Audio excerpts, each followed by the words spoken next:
Who's ready for the word? Come on, let's all stand up. Let's welcome our speaker for this morning, Pastor Hiram Pangilinan.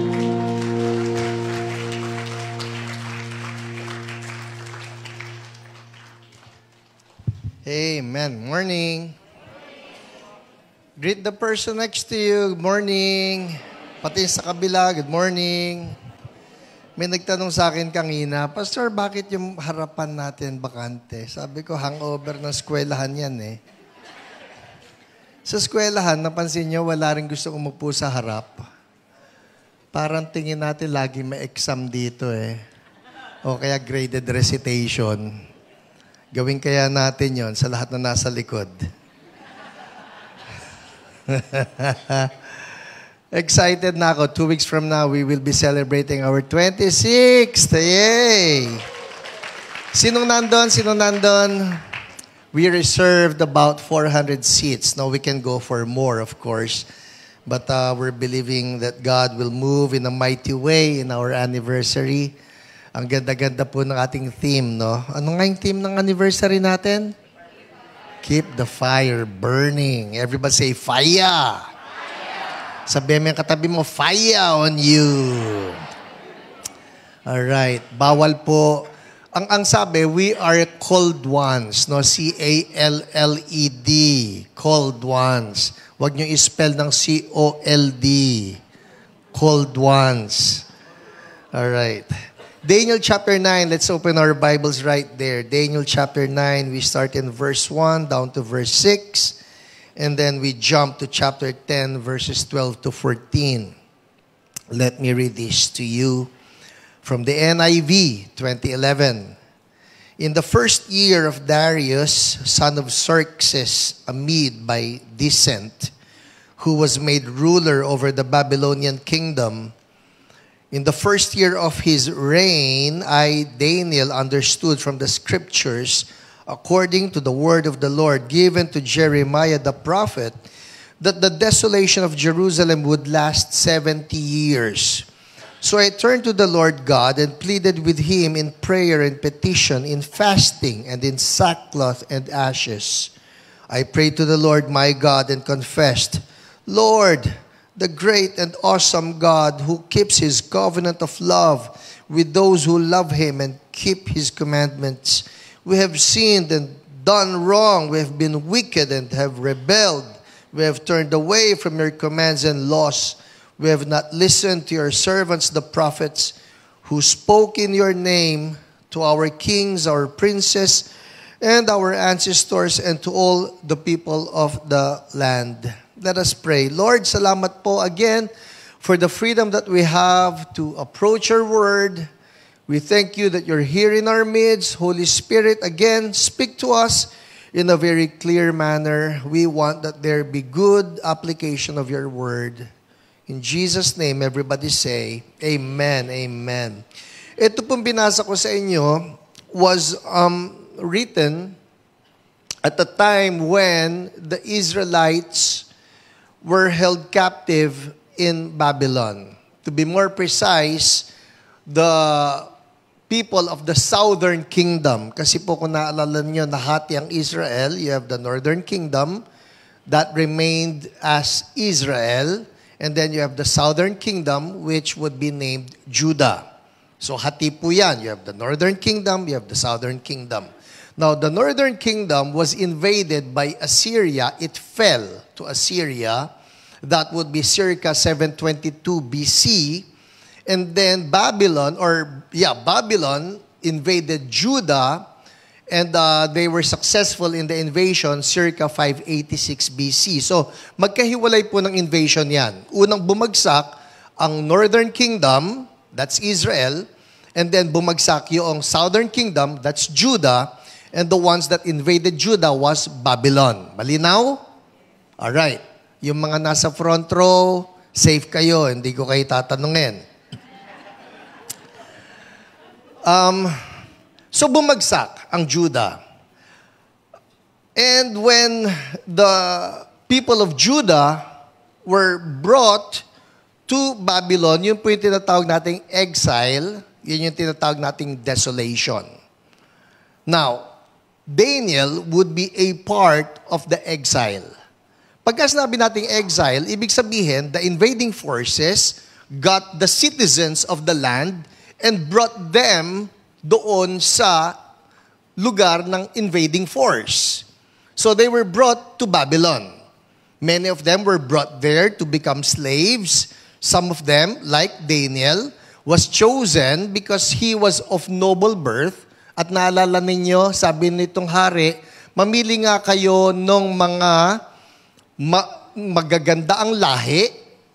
I'm not inventing this. Mamili kayo ng magaganda ang lahi.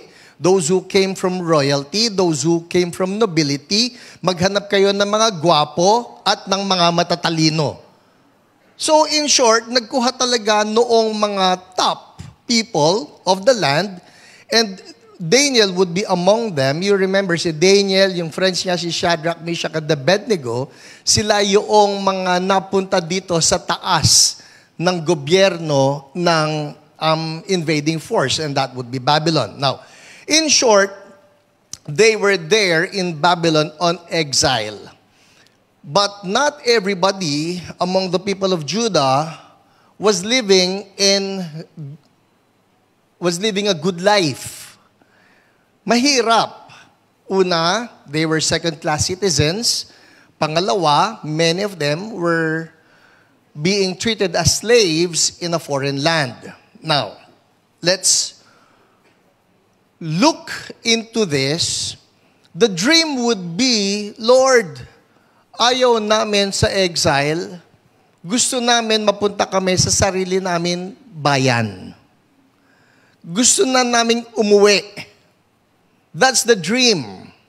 Kumbaga kumakanta sila kasama ni Gary V, kay tagal mo mang nawala, babalik ka rin. Lord, gusto namin yon. Na pagka napanood nila ito sa YouTube na kumakanta si Gary V, lumuluha sila na Lord, gusto namin makabalik. Gusto namin makauwi uli sa Judah. We want home. We want to be home. So there's the dream. Now, as I speak about this dream, I want you to be thinking also of what your dreams are, what your prayers are. That for some time now, Lord, ito yung gusto kong mangyari eh. By now, you must know that one really of my dreams, primary, I would say, is to have our own worship place. Lord, gusto namin magkaroon ng sarili. And you have your own. Be it a personal one, be it for your family, or be it for the ministry. Lord, meron kami na mga gustong mangyari sa buhay namin. Sino sa inyo may gusto pang mangyari sa buhay niyo? May pangarap pa. Okay? So, using that as our introduction, I want to talk about breakthrough praying. Because I believe that our breakthroughs are just there. And God really wants that we experience our breakthroughs, be it for us as individuals, be it for our families, our family members.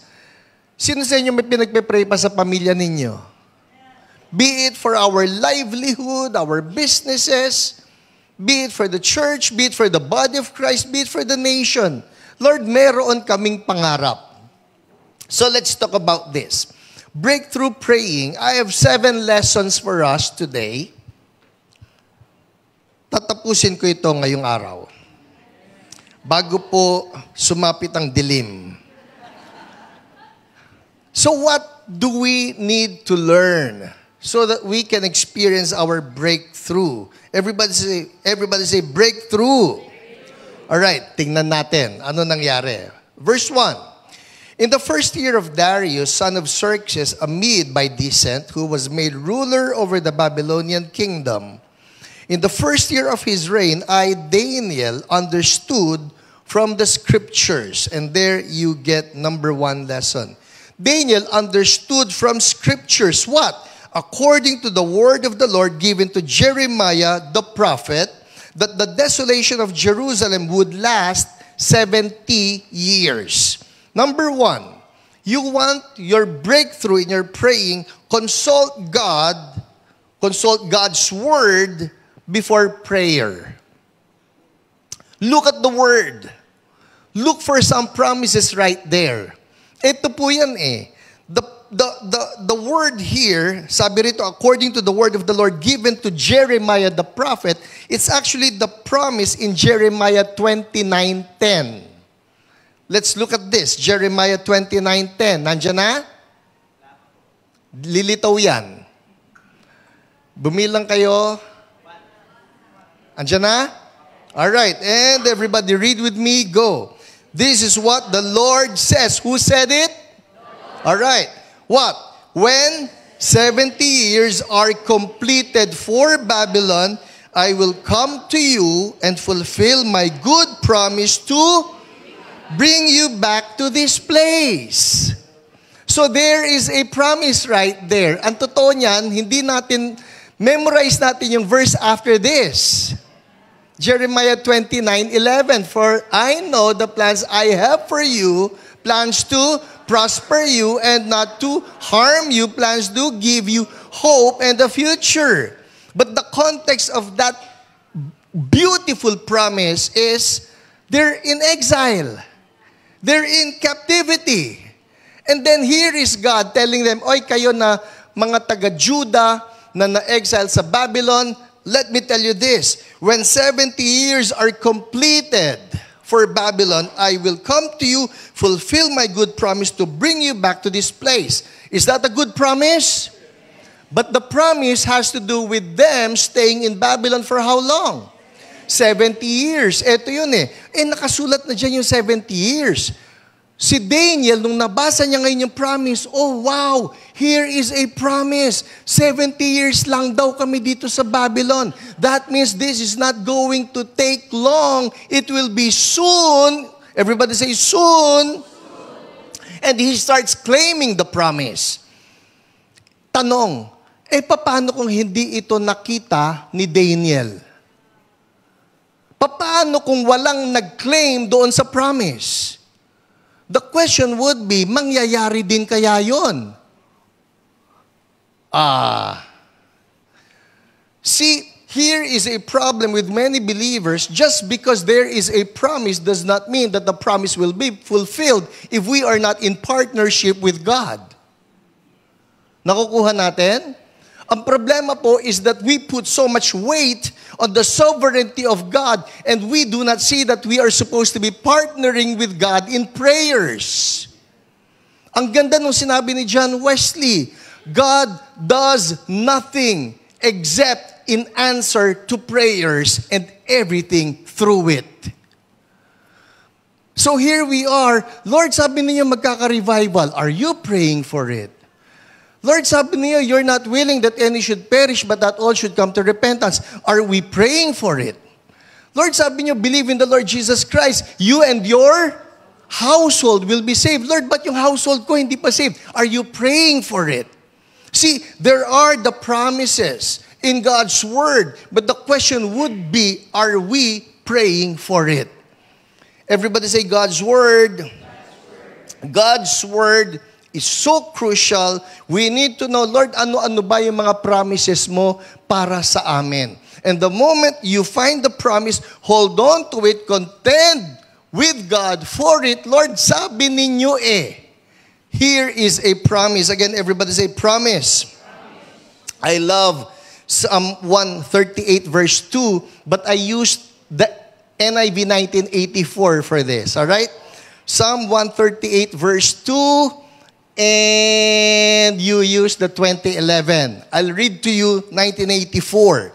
Sabi rito, I will bow down toward your holy temple, will praise your name for your love and your faithfulness, for you have exalted above all things your name and your word. You have exalted above all things what? Your name and what? Your word. In short, the Word of God is so powerful, God actually elevated it as equivalent to His name. Hindi papayagan ni Lord na yung pangalan niya masalbahe. When you see a word. Lord, your word is equivalent to your name. Yung pangalan niya sapat na at yung pangalan niya nakatapat doon sa pangako niya. So when He says He's Yahweh Yireh, He will provide. When He says He's Yahweh Rapha, He will heal. When He says that He is Yahweh Nisi, He will be our banner. When He says that He will be Yahweh Chidkenu, He will be our righteousness, His name is His promise. Amen? So, unang-una po yan. You want your breakthrough. Everybody say, breakthrough. What do? Consult God's Word. Kaya napaka-importante sa atin that we be a people of the Word. Si John Wesley po, he is known to be a wide reader. Ang dami niya ng mga binasa, ang dami niya na naisulat ng mga libro. But his one statement is this, let me be known as a man of one book. I am a man of the Word. Babalik at babalik ako sa Word. Lord, ito po yung promise ninyo. Amen? Let's move on. Number 2. Ang bilis naman kasi po 7 ito eh.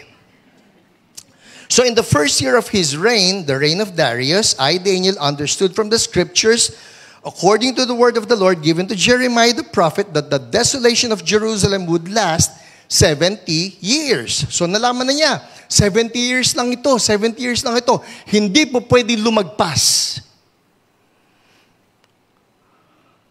Hindi po pwedeng tumagal. It should be 70 years only. So what does he do?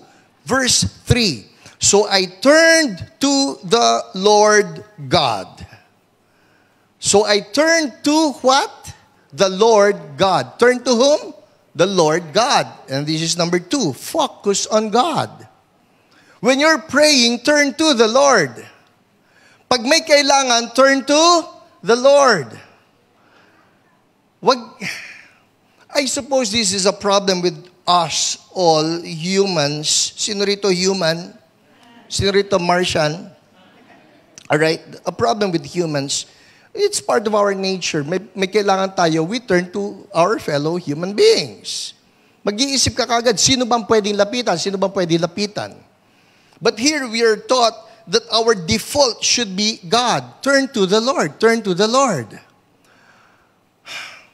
I need to remind myself this. Every so often, turn to the Lord. And that's number 2, focus. Everybody say focus. Focus on God. Focus on God. May kailangan ka, focus on God. Lord, kayo muna. Kayo ang dapat na mauna. Alam nyo, when we had our what do you call that? Yung mga online worship service. May nakapanood po nung mga online service natin, yung mga recording namin doon sa aking library. May nagsabi sa akin, this is a good friend of mine, a pastor friend of mine, sabi niya, Pastor, ang ganda naman nung kuha ninyo doon sa mga sermons ninyo na ang linaw ninyo, tapos yung pagka-blur ng likod, ang galing. May sagot ako. Sabi ko, ganda ng camera eh. Alright? Alam niyo yun, parang ang ganda-ganda ng anlinaw, tapos yung likod mo, nagkakaroon ng blur. Ang totoo, maganda nga yung blur eh. Hindi lang nakikita yung kung ano-ano mga abubot na nandun pang iba, so na-blur. But I see that as a statement for all of us. When we pray, just focus on God, everything becomes a blur. Ang mahirap nito, pagka yung mga concerns natin, ang siyang malinaw, and then God is a blur. See, that's the problem. The moment that we look at our circumstances and our needs, the troubles that we're in, the crisis that we're in, and those things are just so clear, and God is a blur, you have the wrong focus. Paano yan? Halimbawa, nagsisermon nga ako doon sa mga online services natin. Nagsisermon ako, ako'y malabo, tapos yung lahat ng libro ko, linaw. Doesn't look good, hindi ba? And that's how it is with life when we pray, but the attention is not on God. The attention is on the concerns. When the attention is on the concerns, guess what? God becomes small and the problems become big. The background is so clear, but the one that you're talking to is not clear. And at the end of the prayer time, ano nangyari? You're not even assured that something happened. Because you're not even sure if you've been with God. Psalm 25:15, ang sabi rito, you have it, Psalm 25:15 says here, my eyes are ever on the Lord, for only He will release my feet from the snare. Tell the person next to you, focus on God. Oh, Lord, I pray, lalo na pagka mayroon na kaming pinagdaraanan, focus on God. Sabi ng Hebrews 12:2, fixing our eyes on Jesus, the 2011 NIV would say, the pioneer and perfecter of faith. The 1984 NIV would say, the author and perfecter of our faith. Everybody say, author. The NLT says, the one who initiates and perfects our faith. So why focus on God? Because He's the author of faith.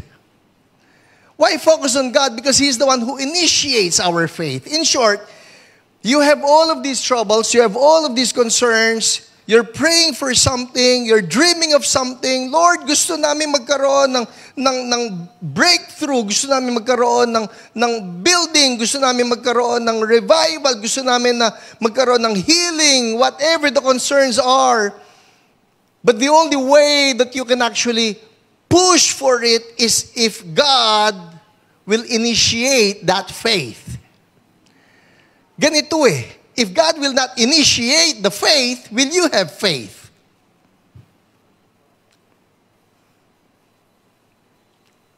Tagalogin ko. Kung hindi sisimulan ni Lord na lagyan ka ng faith, magkakaroon ka ng faith. Hindi eh. Which is why we need to focus on Him. Lord, I'm focusing on You. I'm focusing on You. I'm seeing Your bigness. I'm seeing Your greatness. And this leads me to number 3. All right? Sabi rito, so I turned to the Lord God and pleaded with Him in prayer and petition. What's the petition? What He read from the promise. What's the petition? Lord, sabi mo 70 years. So now I'm asking God, 70 years is about to happen. 70 years is about to take place. So what do we do? Number 3, pray God's will. Pray God's will. Do we really need to pray for God's will if it is God's will? Uy, yun ang tanong ha. Do we really need to pray for God's will if it is God's will? Eh kung will naman ni Lord yan, mangyayari naman yan eh. But if that's the contention, then why pray, Our Father in heaven, hallowed be your name, your kingdom come, your will be done. Eh, will naman pala niya eh. But see, that's the prayer that Jesus taught us to pray. And that actually teaches us, if it is God's will, then we need to pray for God's will to happen. God has actually delegated authority to all of His children to start governing here in this planet. God is telling His children, alam mo, binigay ko sa inyo, dinelegate ko sa inyo. You're the ones who will decree what is going to happen in this planet. So you need to be in agreement with my will, claim my will, pray my will to take place on earth as it is in heaven. So Lord, we're asking for revival. Does God want revival to take place dito sa planetang ito? Oh yes. Does God want revival for the Philippines?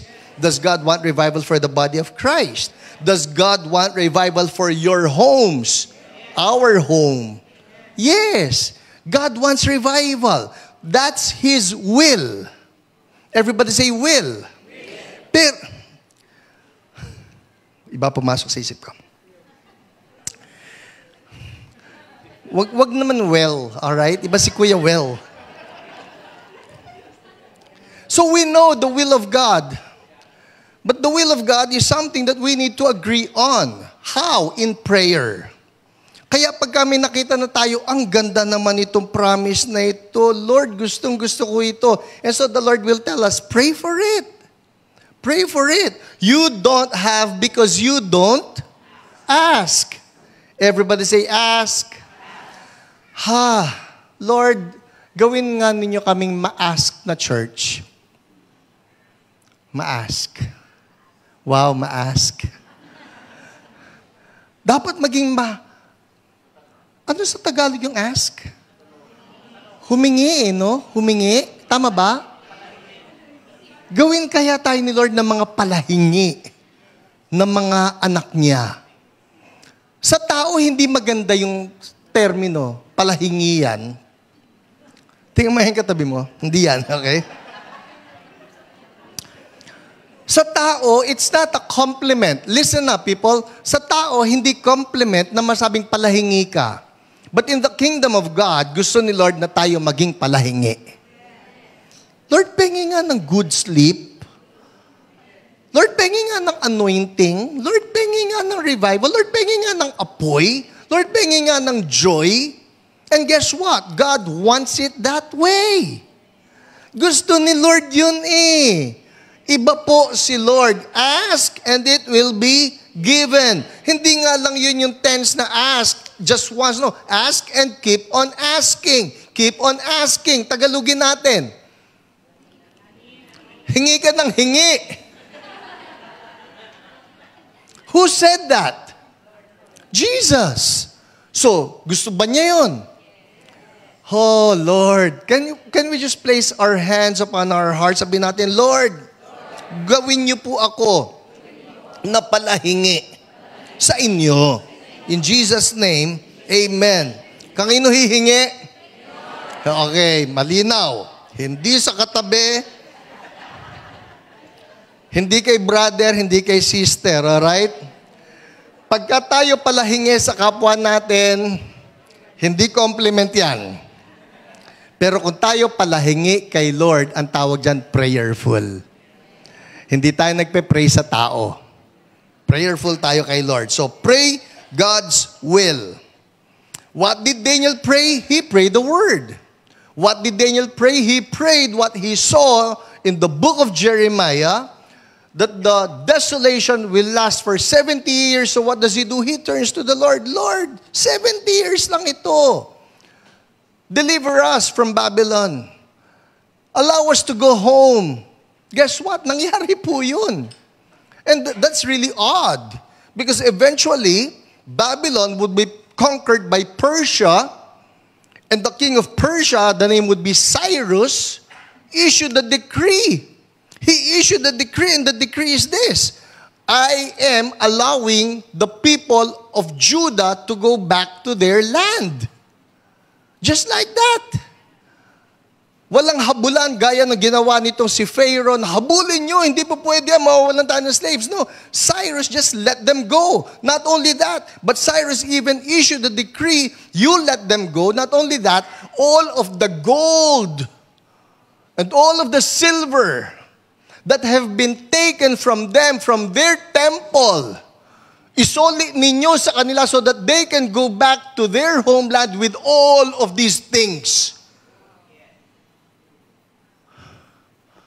Paano nangyari yun? Because someone prayed. Are you getting this? Iba po si Lord pagka siya ang kumilos. Hindi sila kinakailangan tumakas. Pinayagan sila.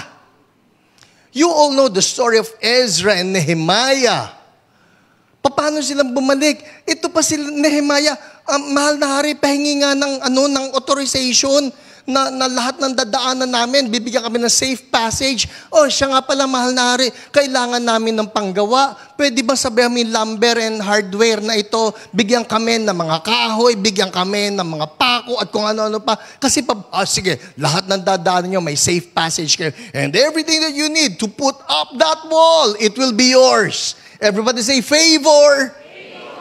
Ang sarap pag si Lord ang hiningan natin. Amen? Palakpakan natin si Lord. Thank you, God. Wow. I like that word. Pagka si Lord ang hiningan natin, tumataas bigla yung ating hinihingi eh. Pagka sa tao, may tawaran pa eh. Maski ganito na lang. Sabi Lord, taas mo, taas mo, taas mo. 1 John chapter 5, verses 14 and 15. Says here, this is the confidence we have in approaching God, that if we ask anything according to His will, He hears us. And if we know that He hears us, whatever we ask, we know that we have what we have asked of Him. Ang sarap naman. Sino rito may hinihingi kay Lord? Sabi mo yung katabi mo, keep on. Sabi ni Karen, keep on, keeping on. Number 4. Let's move on. Verse 3. So I turned to the Lord God. Everybody say, Lord God. Hindi yung I turned to my neighbor. O I turned to my kapitbahay. I turned to my best friend. I turned to my kumpare. I turned to my ninong. No. I turned to the Lord God and pleaded with Him in prayer and petition, in fasting, and in sackcloth and ashes. Number 4. Who wants a breakthrough here? Breakthrough. Ako po, I need a breakthrough.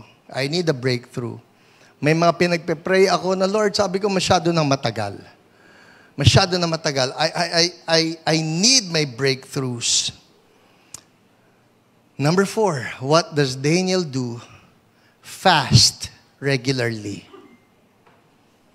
Says here, he pleaded with him in prayer and petition, in fasting, and in sackcloth and ashes. Daniel fasted.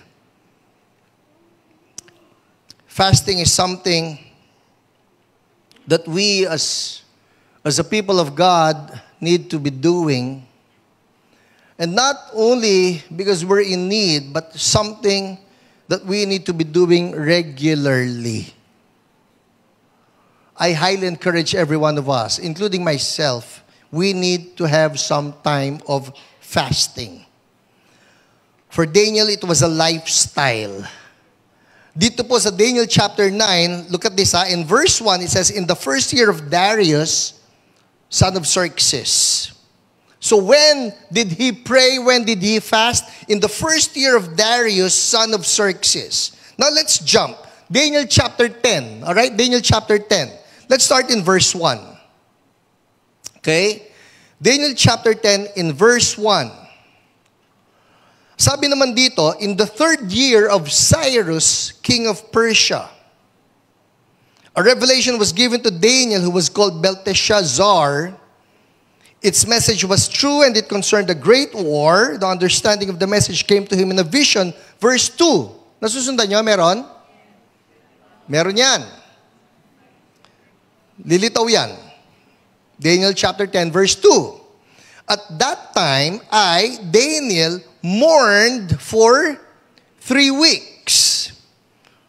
Dito po nakita o dito natin nakuha na yung Daniel fast is a 21-day fast. Because Daniel mourned for 3 weeks, verse 3, I ate no choice food, no meat or wine touched my lips, which is why they say that the Daniel fast is something wherein you don't get to eat meat, but you eat veggies. Ito yun. No choice food, no meat or wine touched my lips, and I used no lotions at all. Wala naman sinabi rito, hindi na siya nag-toothbrush. Hindi lang nag-lotion, okay? Used no lotions at all until the 3 weeks were over. Now, when did this happen? This happened at the time of Cyrus. Everybody say King Cyrus. But in chapter 9, it happened at the time of King Darius. So what do we see here? That the lifestyle of fasting was something that Daniel was practicing.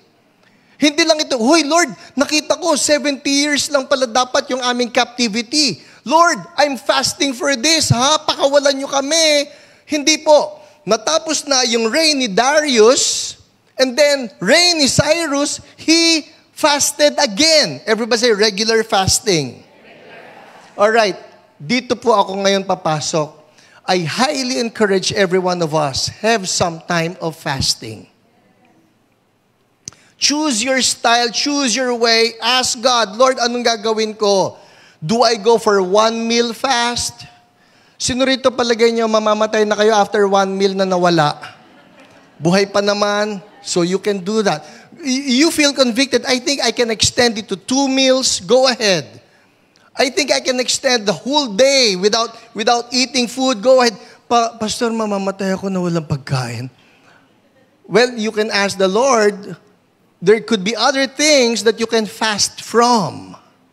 Because the main thing about fasting is killing the flesh so that you can spend more time with God. So that you can be more sensitive in your spirit, that your spirit will be more sensitive and get to hear from God, Lord, anong gusto mo? Kasi sa tunay lang po, itong laman, sino rito nakatira pa sa laman? Nakatira, sa katawan ninyo, masyado, laman, makalaman. Sino rito nabubuhay pa sa katawan ninyo? Sa katawan ninyo, alright? May mga mumuna ba rito? Alright, so lahat tayo, nasa katawan pa. Okay, nasa katawan pa. The problem of the flesh is that it can be loud. It can be loud in its demand. Nakaamoy ka lang na sinigang. Ang ingay na niyan eh. Di ba? I mean, there are things in this world that just shouts out, calling for your attention. So, when we get to fast, we're telling that thing, no. You're not going to be the loudest in my life. God will be the loudest in my life. Sabi po ni Michael Lombardo, he is a preacher, sabi niya, the reason so many believers can't maintain spiritual hunger is because they are feeding themselves on so many other things. Whatever you feed on, you will hunger for. Whatever you feed on, you will hunger for.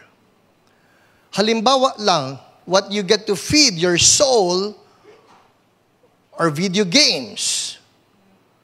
Next thing you know, you can't stop playing video games. Why? Because that's what you're feeding on. Tuloy-tuloy ka na. You're feeding your soul with envy, or you're feeding your soul with anger or hate. Hindi mo na maputol ito because that's what you're feeding yourself with. Whatever you feed on, you will hunger for. You feed yourself with porn, you will hunger for it. Para lalalim ka lang ng lalalim dyan eh. And that's what the flesh does. The more you feed on God's Word, so the inverse would be true, the more you feed on God's Word and spend time in His presence, the more you will long for time with Him. Na Lord, ang sarap pala ng Word mo. Lord, ang sarap pala ng presence mo. Na habang nagbabasa ka ng Word niya, and then the Word convicts you, and then the Word washes you clean, at tumulo na yung unang luha mo, tapos sumunod na yung pangalawang luha, tapos tuloy-tuloy na yung luha mo, and then you get to realize, Lord, mas masarap kang kasama. Why? Because you have tasted and seen that the Lord is good. So now you get to enjoy Him more. You get to enjoy Him some more. When does that happen? When you start living a fasted life. I'm not just talking here of some time when makapag-fasting nga. No, we're talking here of something that's regular. The more you feed on God's Word and spend time in His presence, the more you will long for time with Him. When you do, discipline mystically transforms into a delight beyond comprehension. And then you make a decision, Lord, mas gusto ko ikaw ang kasama ko. nothing else matters. Everything else pales. And this will explain why in 1 John 5:21, the Apostle John said, "Dear children, keep yourselves from idols." Why? Because idols make us feel full. Idols have a way of making you feel busog ka pa, okay ka pa. The whole day gets wasted. You're thinking, na-entertain naman ako. I just finished the book of Ecclesiastes. And the teacher, the one who wrote Ecclesiastes, introduces himself as the teacher. Many Bible scholars believe that that would be King Solomon, said to be the wisest fool who ever lived. Can he be wise? Because he asked God for wisdom. You remember?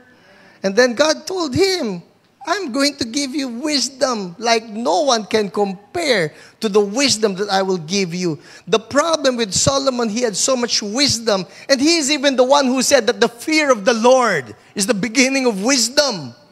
Everybody say, fear of the Lord. Itong problema nawala yung fear of the Lord And he starts entertaining idols in his life. So, you read the book of Ecclesiastes. By the way, don't come to me and start quoting from Ecclesiastes, ha? Don't tell me, meaningless. Everything is meaningless. The sermon is meaningless. The church is meaningless. The connect group is meaningless. Saan mo nakuha yan? Sabi ng Ecclesiastes, everything is meaningless. The guy was backslidden. He tried everything in this planet.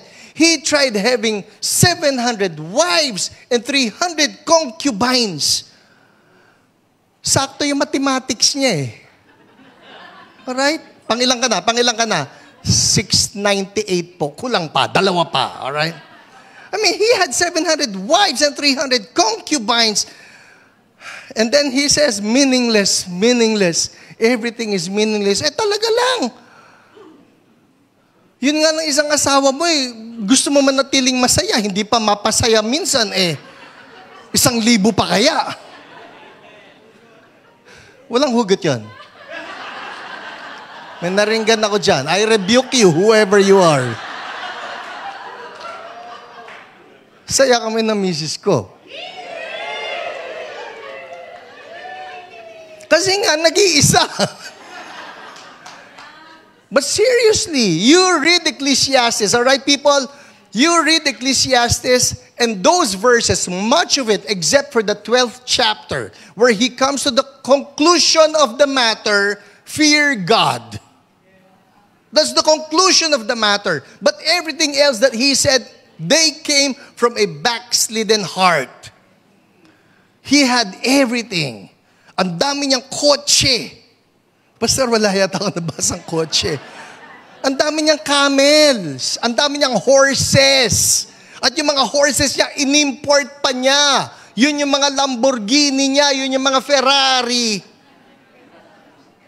Okay? I mean, the guy had so many idols in his life. Which will explain why he was having a hard time connecting with God. So I'm speaking to us now. What are those idols? The idols need not be something expensive, but it can just be something that's taking your time away from God, taking your attention away from the Lord. Ngayon po, ang pinagbababaran ko talaga, nakababad ako sa Spotify. Uy, Pastor, idol yan. Naghahanap ako lahat ng mga worship songs na pwede kong tutukan. Nagko-concert ako. Sana wala lang akong mga dyan. Sana wala akong mga, anong tawag natin, mga stalker na ma-i-record yung mga pagkanta ko kay Lord. But I'm just having a great time with God. And that's how it's supposed to be. Pag-isipan natin to, Holy Spirit, reveal to me, are there idols in my life that I need to get rid of so that I can spend more time with you? Amen? Who wants a breakthrough? Everybody say fasted life. That's a good one. That's a good one. Let's move on. Number 5. Sabi rito, verse 4. So he was fasting. And I prayed to the Lord my God and confessed, Lord, the great and awesome God, who keeps His covenant of love with those who love Him and keep His commandments.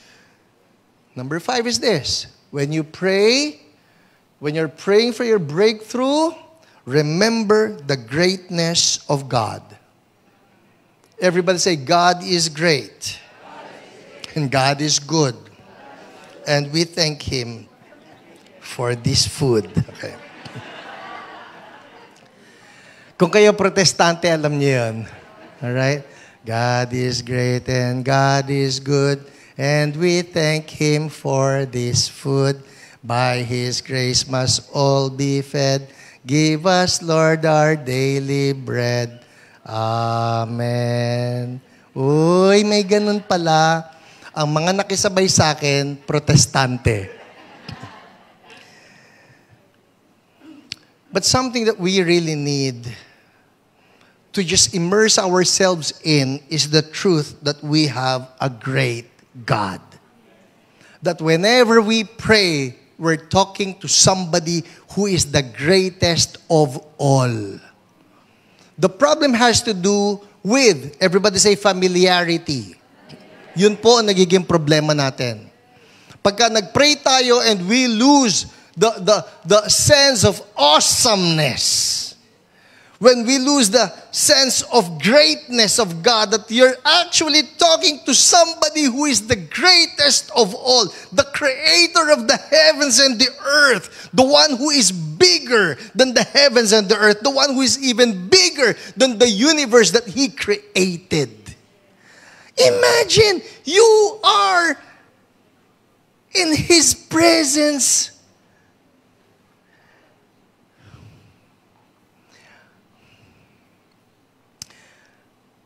I was doing a study on the book of Revelation, and something that just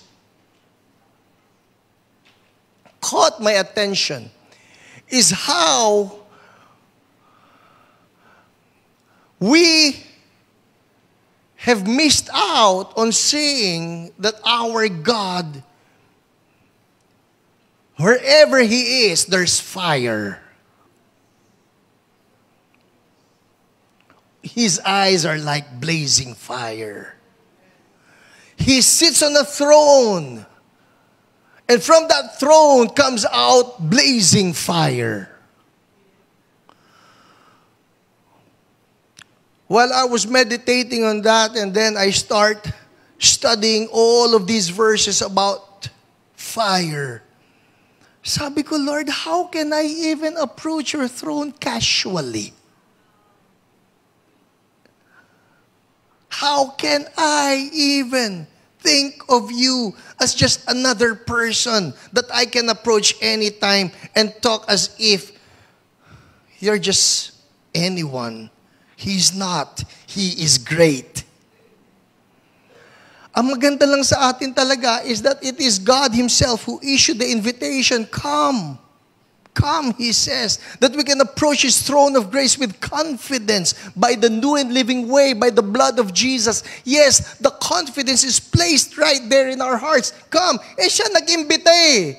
Nandun po ako. Siya nag-imbita. But then again, let's not forget the greatness of this God that we are talking to. Sabi rito, I prayed to the Lord my God and confessed, Lord, the great and awesome God. So what do you do? Remember. Everybody say, remember. Remember the greatness of God. Here in my notes, I wrote down the greatness of God in Psalm 103. Praise the Lord, my soul, all my inmost being. Praise His holy name. Praise the Lord, my soul. Praise the Lord, my soul. I'm talking to you, soul. Because sometimes our soul gets to be so stubborn. Sometimes the soul becomes so fleshly. See, there's always a war in our being. Bible speaks of human being. Sino rito ulit? Human being. Taas kamay. Human being, don't frighten me. You're a human being. Okay. Tayo po, Bible says of us that we consist of spirit, soul, and body. Pero explain ko lang sa inyo to. Spirit, soul, and body, very quickly. The spirit is that part of us that is in communion with God. Spirit to spirit, deep calling unto deep, all right? And then you have the soul. What's the soul? Soul would be the mind, the intellect, the emotions. And then the body, obviously, this is it. And the body is that which is exposed to the world. The body is that which is exposed to everything that the world has got to offer. Si body, nakakita ng pagkain.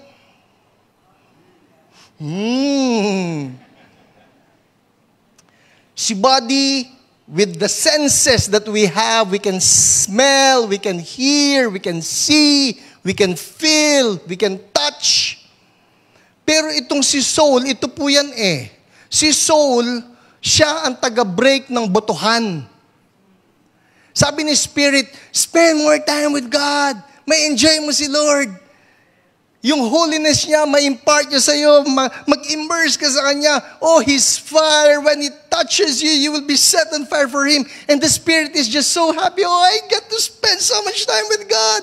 Sabi naman ni body, kain na. Sabi ni soul, sandali, kanino ko kakampi? Sabi ni Spirit, huy, you're enjoying His presence so much. You're in the glory realm. And then the body hears, kain na, may kare-kare. And so the soul casts the deciding vote.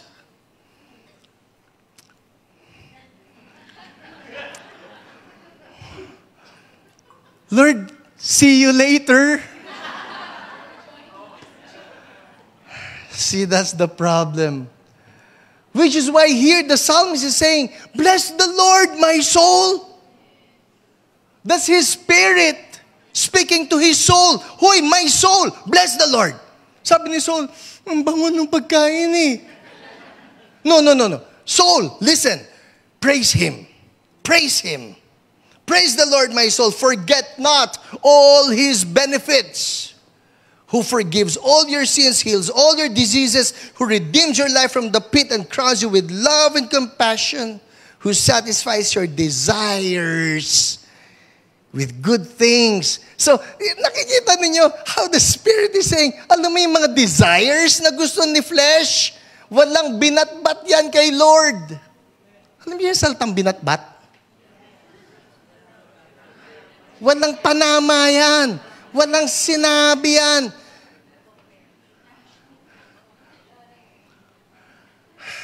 God is great. God is great. Remember His greatness. Remember His greatness.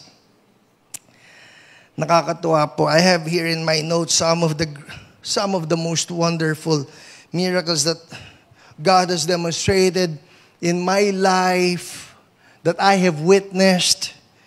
I should never forget. I should never forget. I still remember that time nung si Wesley po, yung kamay niya, he was 3 years old, if I'm not mistaken. Tapos si Ate Lolet, binilhan ko ng pedicab. Pedicab ba tawag doon? Hindi, pang biyahe yata yung pedicab. Sidecar na may bisikleta. Siyempre, sidecar, may bisikleta. Sabi, kasi gusto ko siya mag-bike. Sinakay niya si Wesley dito sa sidecar na ito. And Wesley, apparently, that was the first time he got to ride in a bike. Hindi niya alam the dynamics of it. So, nagpapadyak si Ate Lolet. Si Wesley po, hinawakan yung kadena. Habang pumapadyak si Ate Lolet. Alright? So, nakasakay si Wesley. Pagkatapos, nagpadyak si Ate Lolet. Umandar yung kadena, yung kamay ni Wesley. Imagine a 3-year-old boy.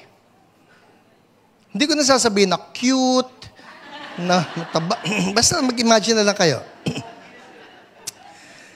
Umandar po yung kadena at yung kamay ni Wesley kinain nung kadena. And then he starts crying, bawling. Iyak siyang ganyan. I was not there. I was in Taytay. We were doing campus ministry. Nag-share ako ng gospel room after room after room. Nag-share na. Ang daming na ipanalo ng mga estudyante doon sa Taytay. And then my phone starts ringing. Sabi ko, pagtingin ko si Ate Lolet, ito yung aking Nokia 5110. Alright? May usapan po kami noon ni Ate Lolet. Sabi ko, text lang, walang tawag. Dahil lang isang text, piso. Ang tawag, 8 pesos. So I told her, walang tawag. Ang ginawa niya, tawag siya, pinatayan ko. Alright, tawag na naman. Sabi ko, makulit ito. Pinatayan ko. Tawag uli. So apparently, there is some emergency right there. Sinagot ko, hello. Sabi niya, Daddy, si Wesley, yung kamay niya, nakain ng kadena. Pagkatapos, paano naalis? E di binalik ko. So, that's another round. Cut the long story short, kung may imagine niyo po yung kamay ni Wesley, noon, lahat po ng buto ng mga daliri, they were going in different ways. Durog ang mga buto. Na-imagine na ninyo? So, he was crying. Durog ang mga buto. Ang ginawa ni Ate Lolet, binalutan niya ng bimpo. So that the boy will not see what happened to, it was mangled. I think that's a good word.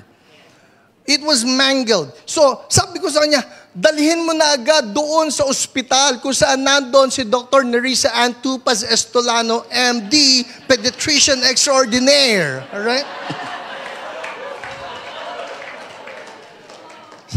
Kasi po si Doc na yung ating pediatrician, ang aming pediatrician noon, paano mga batang ito. Dali mo St. Luke, sabi ko magtagpo na lang tayo. And I was distraught. I was thinking, Lord, nandito ako, nag-evangelize ako. Lord, ang daming na ipanalo ng mga bata dito, tumanggap sa inyo, and you cannot even protect my kid. That was how I felt. So nagdadrive ako nung crosswind. Alam niyo, anointed ang crosswind. You have the cross, you have the wind. Alright? Sayang lang, na-face out eh. So I was driving. Nasa Taytay ako, binabaybay ko yun, nandun na ako sa bandang Rosario. Yun po, hindi anointed yun, okay?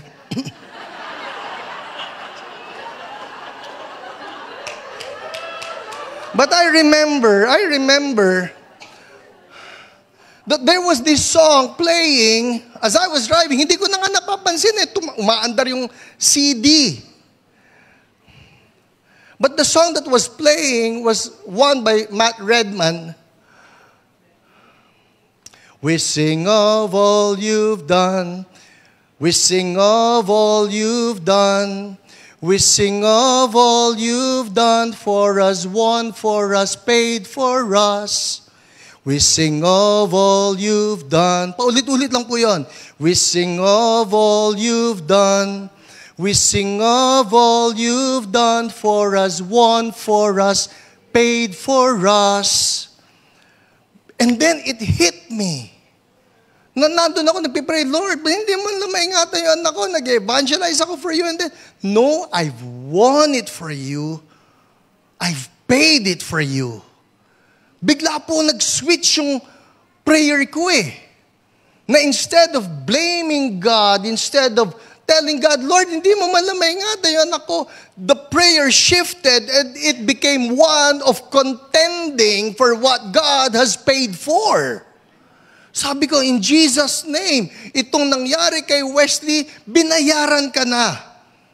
And so I said, in the name of Jesus, Lord, what you did in the book of Ezekiel, that the bone came to bone to bone, flesh to flesh, ligament to ligament, come together in Jesus' name. I said, in the name of Jesus, bone to bone, ligament to ligament, flesh to flesh. Pagdating ko ron, masasabi lang, it will all be superficial. In Jesus' name, amen. Nagbago po. There was this anger inside of me. This is not God's will.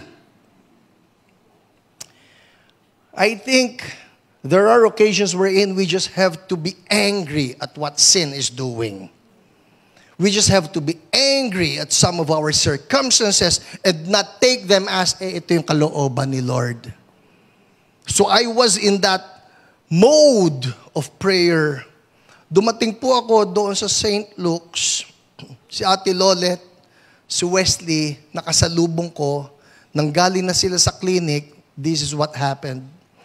Pagdating po nila sa clinic, kaharap nila, yung doktor, ang sabi ng doktor kay Ate Lolet, Ate, tanggalin mo na yung bimpo, yung balot. Tinanggal po yung bimpo, the fingers which were all mangled going each in its own direction. All the fingers were straight. Hallelujah! Hallelujah! And then the doctor says this, Wesley, pwede kang mag-close open. And Wesley does this. Sabi nung doktor, Ate, walang nasirang buto, walang tinamaan na nerve, walang punit na muscle, kasi kung may sira dyan, hindi niya kaya yan. Ate, superficial lang yung wound. Hallelujah! Hallelujah! I always remember that. At totoo po, you can look at Wesley's, well, the only thing that's left doon sa mga daliri niya na nasugatan, may isa na lang yata. Isang scar na lang ang natira. Pero lahat yon inayos ni Lord. I remember that. I remember God's greatness. Now I know you have your own story. You have your own stories. Recall them to mind. Recall them to mind. Lord, nagawa niyo ito noon eh. Lord, nagawa niyo ito noon eh. Dahil pagka po nalimutan natin yung mga ginawa ni Lord, there's a big chance you will just stop contending for your breakthrough. The point is this, if God was able to do it then, He can still do it again. Amen? Hallelujah. Palakpakan natin si Lord. Thank you, God. Hallelujah. Actually, sa notes ko, meron pa ako, ang dami-dami ng mga greatness ni Lord dito. Meron pa tayo na isa, galing to kay Ruth. Ruth, hindi ikaw Ruth Baloy. Alright? Basahin ko lang sa inyo. Good morning po, Pastor. Ako po si Dakot. Ibang story pa yung Dakot na yan. Ba't siya tinawag na Dakot? Sabihin ko na rin, kasi po, pagka raw nagluto siya, hindi niya sinusukat yung asin on, dadakot lang siya, ganyan, tapos sakto pa rin yung timpla. Alright? That in itself is a miracle. But good morning po, Pastor. Ako po si Dakot, kapatid ni Kuya Tony. Oh, kapatid pala siya ni Kuya Tony. Hi, Kuya Tony. I want to share po ang story ng miracle money na na-experience ko this morning. Ito po sariwang-sariwa. Mainit-init pa ito. Alright? Galing sa stove ng langit. Ang sabi rito, sobrang saya ko po kahit alam ko na laging sapat ang pagpapala ni Lord sa amin. Yung ngayon po talagang parang boom! Hehe.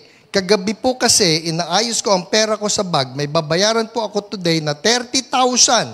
Tapos may kinuha din po ako na pera para sa amin ni Itay. Kapatid din po yon.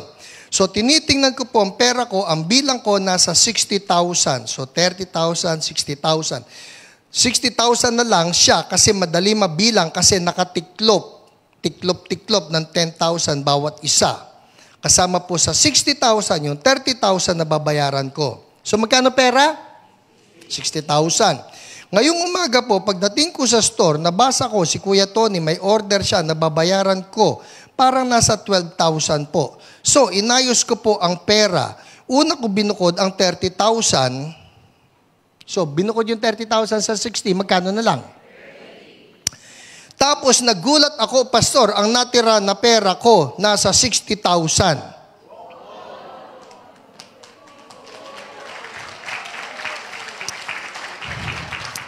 So, parang naging 90,000 po siya eh. Kaya, anong isip ko, Pastor, kahit anong isip ko, Pastor, kahapon, nagpasweldo pa po ako, halos nasa 22,000 po yan. Pwede ba mamasukan?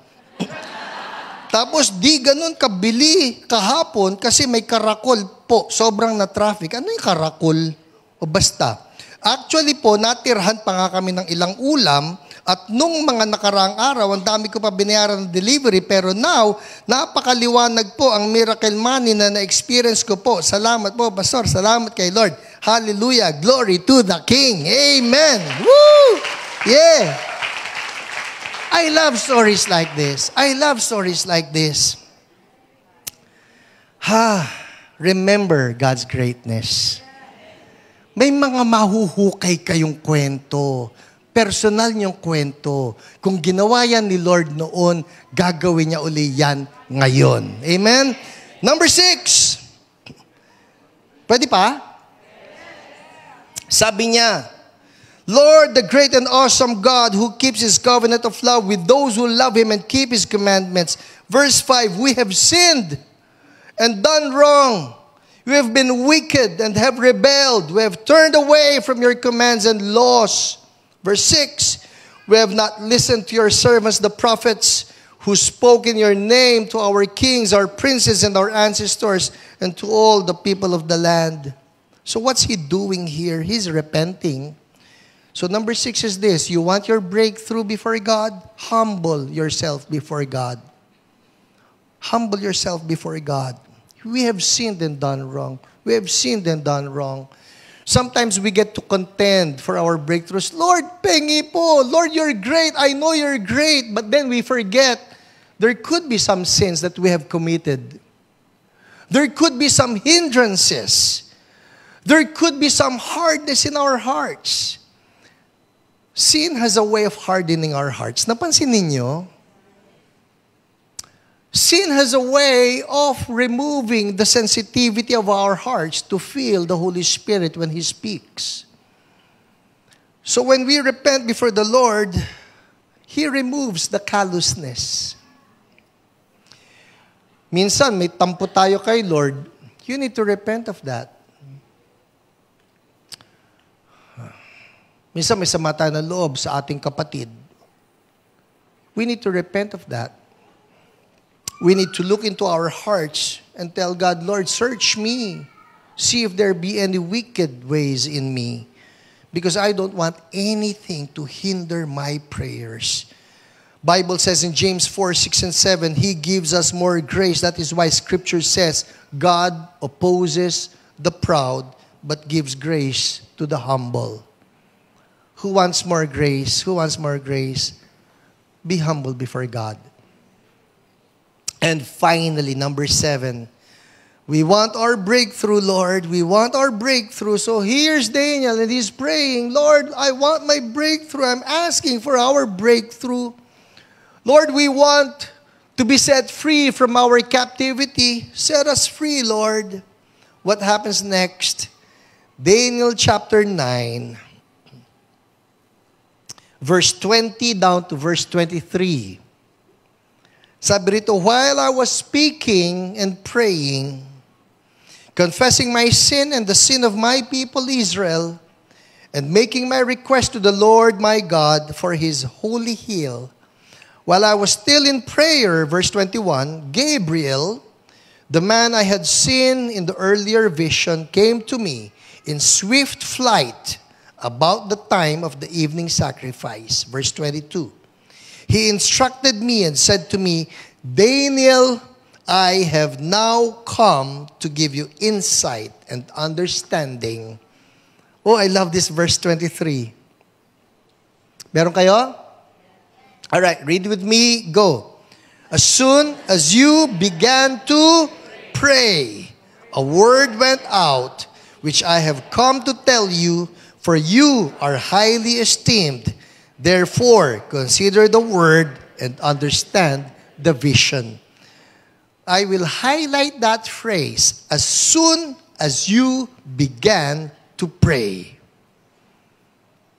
Siguro nagsimula kayo mag-pray last year. Siguro nagsimula kayo mag-pray 2 years ago, 5 years ago, and you're wondering, Lord, ang tagal naman. Sino nag-isip na nun? Ang tagal naman, di ba? Pero dito, ang sarap lang na sinasabi sa atin, through the word of Gabriel, the angel, Daniel, as soon as you began to pray, may sagot na. As soon as you began to pray, may sagot na. So I want to encourage everybody here who's praying. Yun ay kung may pinag-pray kayo, ha? Kasi kung wala kang pinag-pray, di wala. But if you really prayed for something, I want you to hear this. Narinig na ni Lord. That's the word. As soon as you began to pray, a word has been released. An answer has been released. So what to do? Number 7 is this. We want our breakthrough. What to do? Dispatch angels on assignment. There are angels, people. There are angels. Ito si Gabriel, it says here that he was dispatched. When? As soon as Daniel began to pray. So pagka nagpe-pray tayo, mag-imagine na po tayo, may mga angels na dispatch si Lord. O ito, sagot mo yan kay Hiram, dalhin mo. O ito, sagot mo yan sa CSB, dalhin mo. Imagine that angels are being dispatched. Now, it's not a one-time thing. Alright, sino rito yung kausap? Si Gabriel. Everybody say Gabriel. Now, this is in another occasion, Daniel chapter 10, verses 12 to 14. It says here, alright, verse 12. Then he continued. Nandiyan kayo? Daniel 10, 12. Then he continued, do not be afraid, Daniel, since the first day. Since when? First day. Since the first day that you set your mind to gain understanding and to humble yourself before your God, your words were heard. When? Since the first day. Your words were heard and I have come in response to them. But the prince of the Persian kingdom resisted me 21 days. So that's why there's a principality. Yung prince of the Persian kingdom po, this is not some human prince. This is an angelic prince, meaning a principality. A big fallen angel. The prince of the Persian kingdom resisted me 21 days. Then Michael, who's this Michael? Not the Mesa.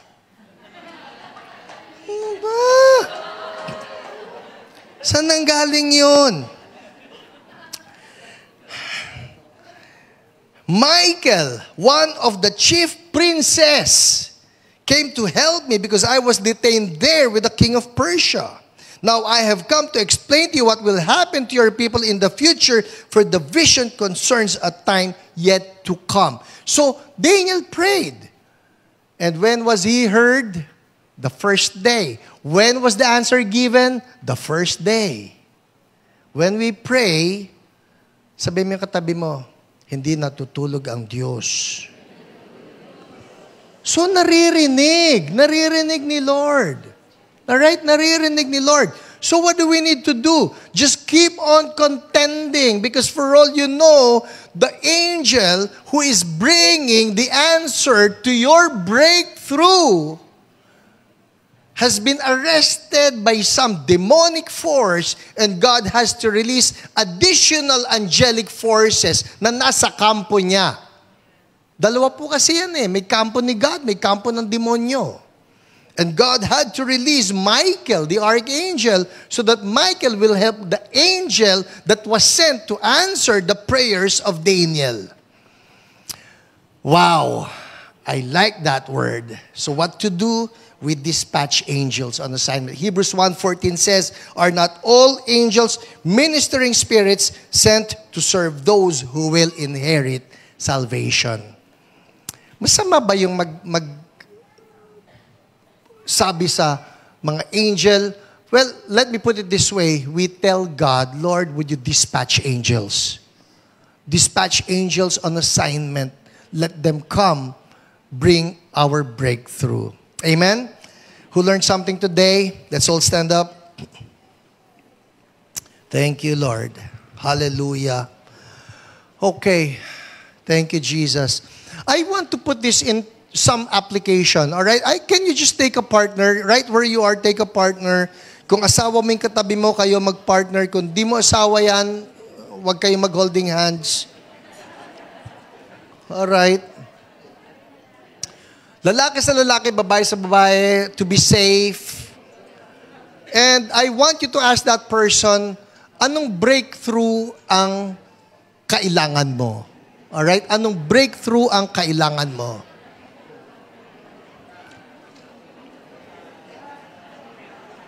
And then I want you to be praying for each other. Siguro oorasan natin yan. Anong breakthrough ang kailangan mo? And then, in your spirit, believe that God has heard your prayers and that the answer is on its way. Okay? Game? Are we good? Alam mo na anong prayer request ng katabi mo? Okay? Alright, the first person, mag-usap nga kayo, yung isa si A, yung isa si B. Yung isa si A, yung isa si B. You know what the prayer request is. A, taas ang kamay. A, who's A? O B, taas kamay. Alright, A, you be the first to pray. You have 1 minute, pray and declare the breakthrough of your partner now. Go ahead. 1 minute.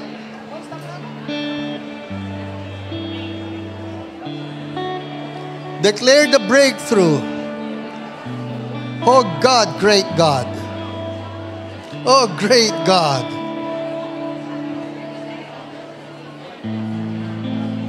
"20 seconds.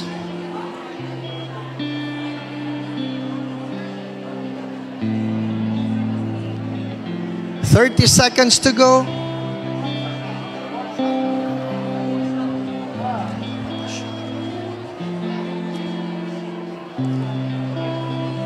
"20 seconds to go.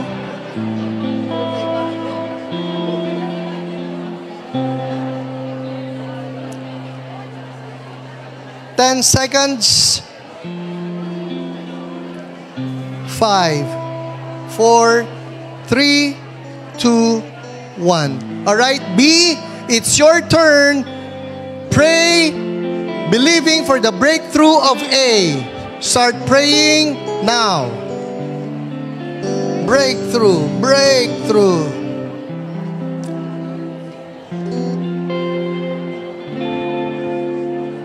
Breakthrough.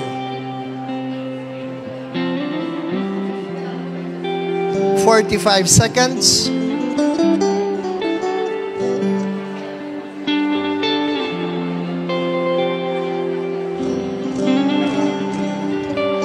"30.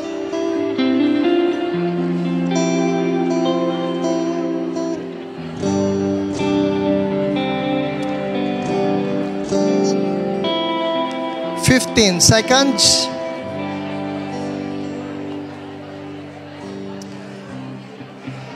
10. 5, 4, 3, 2, 1. Alright? People, one more thing. Can we agree on this?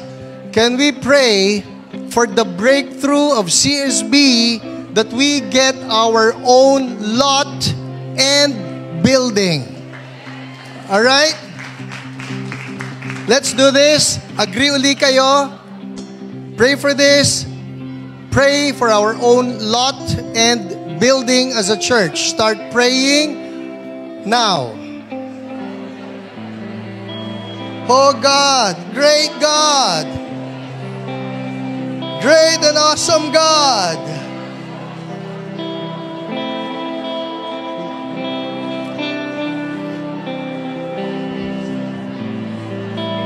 Oh,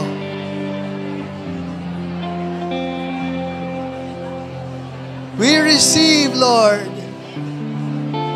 We ask in the name of Jesus. And so we receive. Oh, let it come, Lord. In Jesus' name. And we thank you, Lord. Everybody say, we receive. In Jesus' name. Amen. Amen. Come on, give the Lord the best